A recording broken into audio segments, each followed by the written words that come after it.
14 बरस का ही वनवास क्यों मांगा?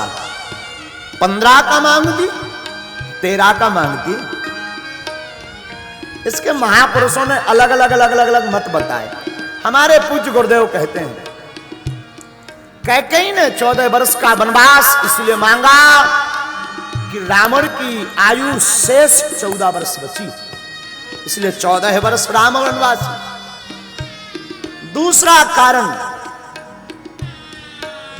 सबको पता था कि राम राजा बनेंगे, पर दशरथ जी ने यह बात कैकेयी को 14 घड़ी बाद बताई, इसलिए कैकेयी ने एक एक घड़ी का एक एक साल मान करके 14 वर्ष का वनवास राघव जी के लिए।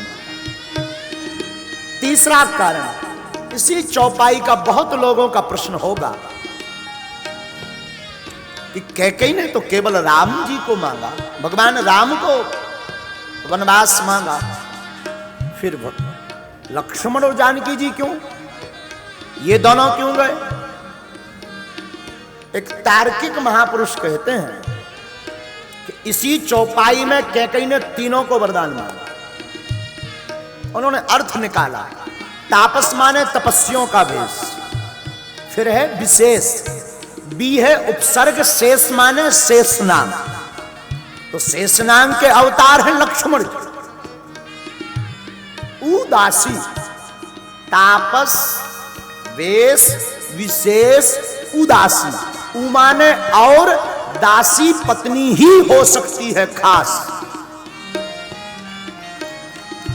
तो राम, लक्ष्मण और मैया जान, इसलिए गोस्वामी जी ने लिखा तापस वेश विशेष उदासी, तापस वेश विशेष उदासी, 14 वर्ष राम वनवासी, 14 वर्ष राम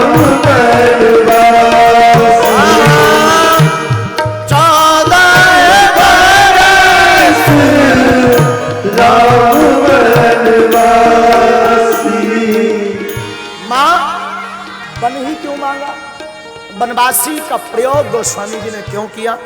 हमारी कुमति कहती है राम जी बन गए इसलिए राम मर्यादा पुरुषोत्तम बन गए। राम जी बन गए इसलिए राम मर्यादा पुरुषोत्तम बन गए। भगवान राम तो सर्वत्र पूज्य हैं, पूरे विश्व में पूज्य हैं।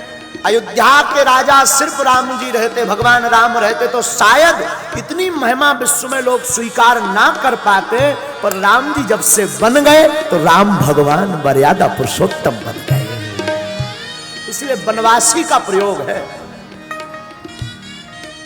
वनवासियों के अर्थ भी बहुत निकाले महापुरुषों ने। राम जी बन गए, मां कौशल्या के पास गए, मां से आज्ञा ली।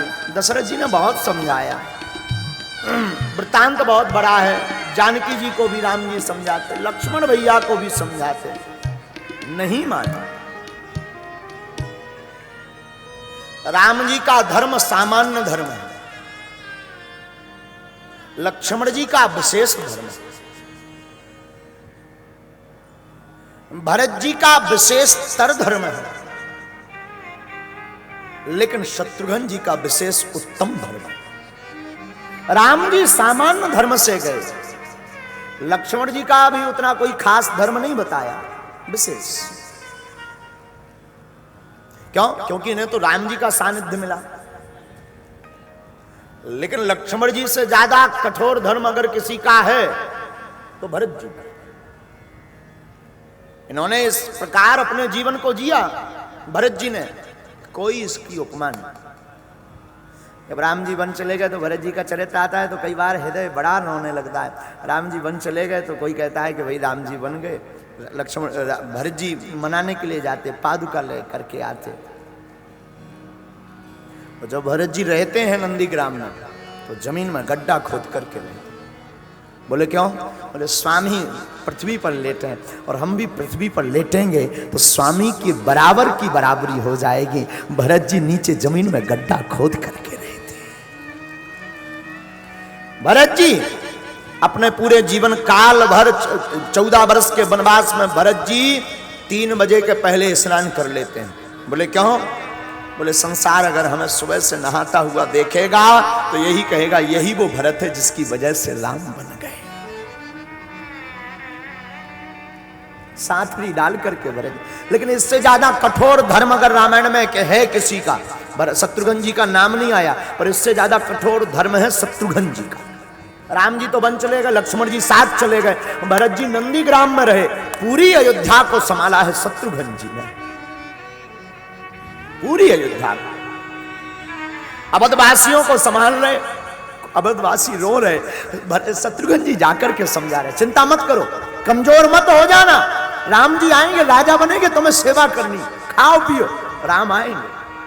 हमने सुना शत्रुघ्न जी ने तो घोड़ों को भी समझाया।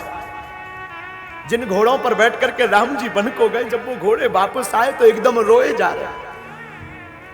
घोड़े कुछ खा नहीं रहे, दाना नहीं चुग रहे, पानी नहीं पी रहे। शत्रुघ्न जी गले में हाथ डाल डाल करके घोड़ों को समझाते, अरे भैया मत रो, राम जी आएंगे, तुम कमजोर हो जाओगे, राम जी दूसरे घोड़े अपने रथ में निभाएंगे, फिर तुम्हें सेवा नहीं मिलेगी, पागल मत बनो, खाओ पियो।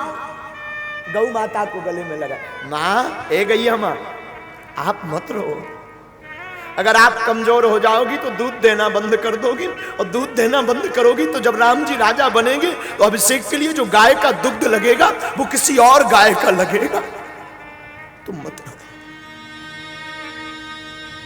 शत्रुघ्न जी एक एक करके सबको मिल रहे हैं।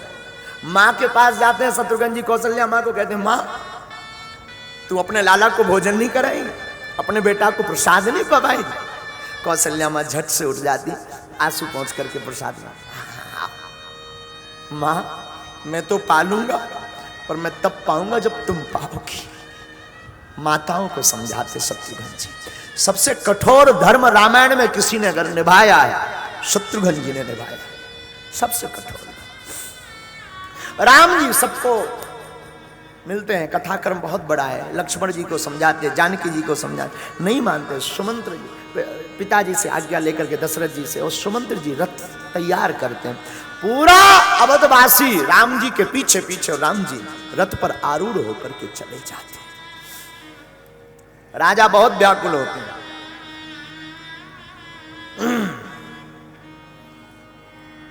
पूरे नगर में मानो शनि का प्रभाव पड़ गया हो,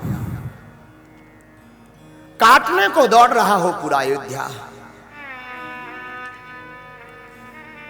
साहब राम जी के पीछे पीछे चल दिए, आप जहां जाओगे हम भी जाएंगे। राम जी ने प्रथम निवास तमसा किनारे किया, सारे अवधवासी अगल बगल राम जी के लेट गए, बीच में राघव जी को लिटा दिया। राम जी ने सोचा ऐसे तो ये अवधवासी पागल हो जाएंगे, पीछा ही नहीं छोड़ेंगे। खोज मारी रथो कहूं ताता, आन उपाय बनहि नहीं बात।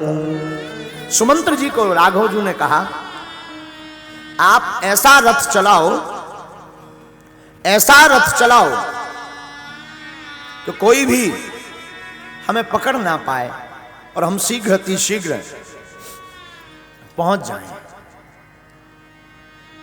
अयोध्या की पूरी सीमा को छोड़ दें।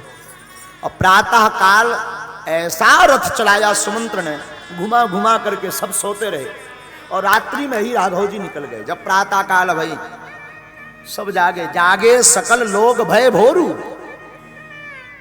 गए रघुनाथ भयं अति शोर।